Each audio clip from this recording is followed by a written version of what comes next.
thing that goes through your mind when you see 98 points in the game? You know, I had no idea that we were close to breaking the record. DeAndre Jordan pointed out like around 3:30 to go in the game, and I was shocked. You know, you don't see that number very often.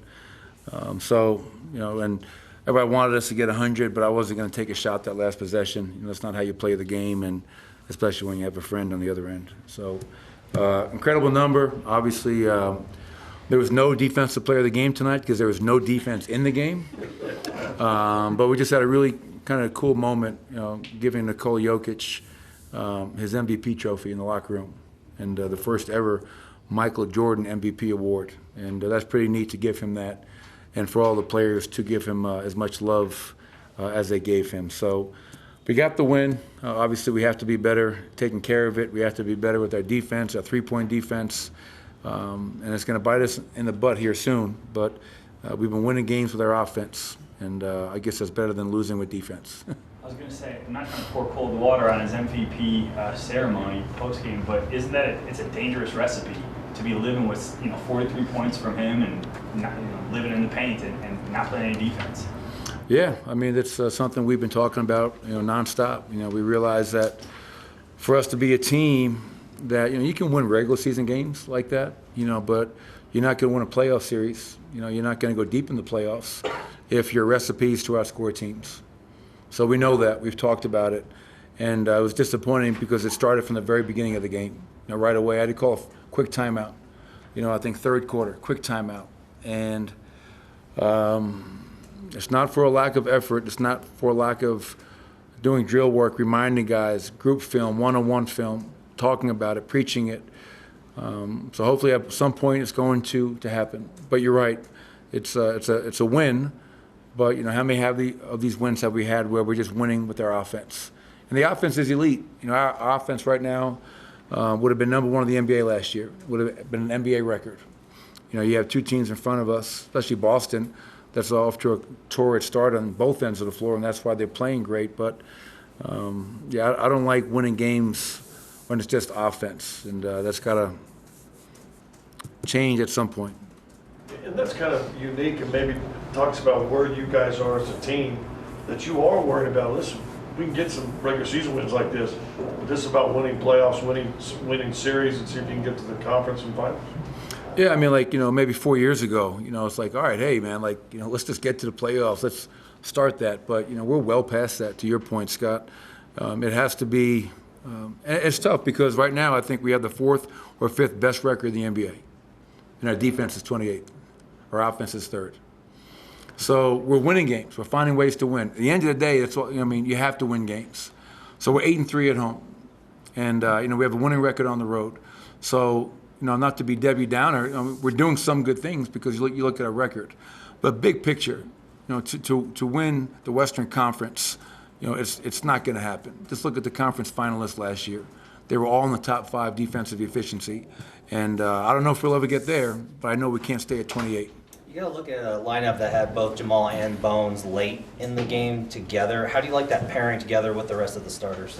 Yeah, we've been playing them together probably the last 3 or 4 games.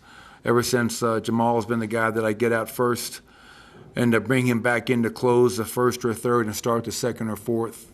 I think it takes some pressure off of Bones where he doesn't feel like he has to do everything, score or assist. Now you have 2 playmakers, 2 scorers out there. And, I thought Bones had a really good night, 23 points, 6 assists, and just him and Nikola in that 2-man game, finding him in the pocket, not fighting it. I mean, Nikola was unstoppable tonight. I think, he was 17 of 20.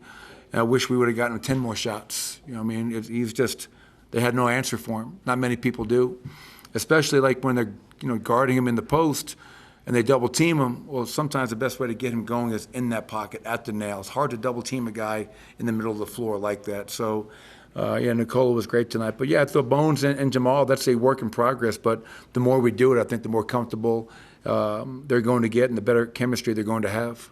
If teams don't double team the Joker, should he just keep doing what he did today? If they don't do that, and I know him, yeah. I mean, it's one thing about Nikola. He's going to read the game. He's going to read the defense.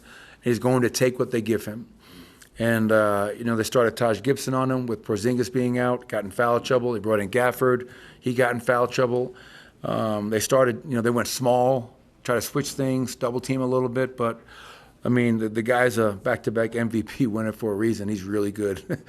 And he's really good against a single team. He's really good against a double team. He's really good in the post, the pocket, the elbow. He's just a great player. And just thrilled to be able to continue to coach him. It's a privilege. They were reversing to the weak side corner a ton. Like, it just happened over and over and over again. Is the problem there the corner man over helping? Is it not enough pressure on the ball? Like, what's creating that opportunity? Because then you guys are scrambled. Yeah, I think a lot of it is dependent upon what our level is in the pick and roll with our big.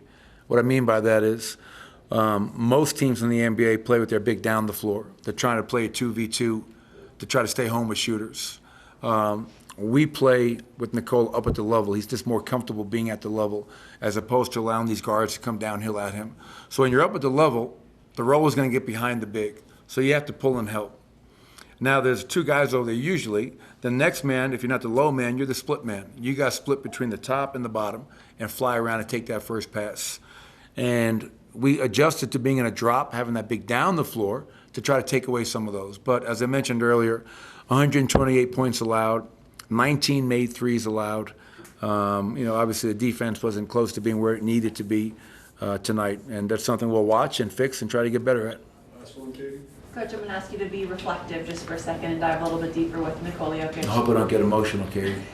Tomorrow is the anniversary of you putting him in the starting lineup. So to have That should be a holiday.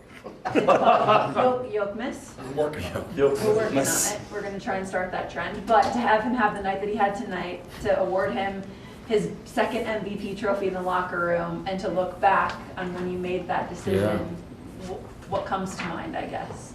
Well, when I do reminisce and look back upon that moment, I just remember vividly, we came back from a road trip, a really disappointing road trip. We got our butts kicked in Dallas.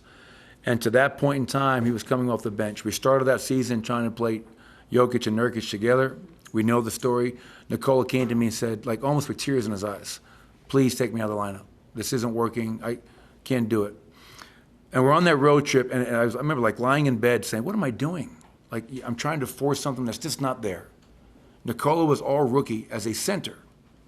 I'm putting him back to the center position. He's a great player, and he's going to become our focal point. And I don't know what our record is from that point in time. It's really good. And I think that is a defining moment in this franchise's history, in his kind of evolution to becoming a back-to-back MVP. And a guy that could easily win a couple of more. He's that talented. He impacts the game in that many ways. But it was just like one of those bang your head against the wall, like, what the hell am I doing? Let's just keep it simple, stupid. That guy's really good. He had a really good season last year. Let's get back to doing that. And the results speak for themselves. Thank you, Coach. Thank you, Coach.